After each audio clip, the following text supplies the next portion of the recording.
सत्यमेव जयते या ब्रीदवाक्याला सत्यात उतरवणारी महाराष्ट्रातील एकमेव मराठी वृत्तवाहिनी आजचा महाराष्ट्र।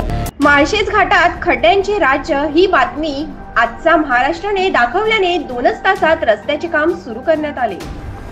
माळशेज घाटात करोडो रुपयांची कामे सुरू आहेत, मात्र मंदिर परिसरात मोठमोठे खड्डे पडले असून याकडे दुर्लक्ष केले जात होते।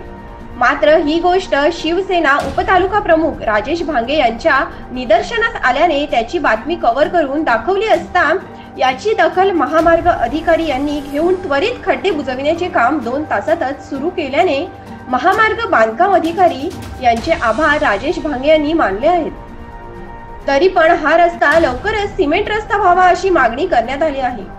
आजचा महाराष्ट्र न्यूज साठी राजेश भांगे, मुरबाड।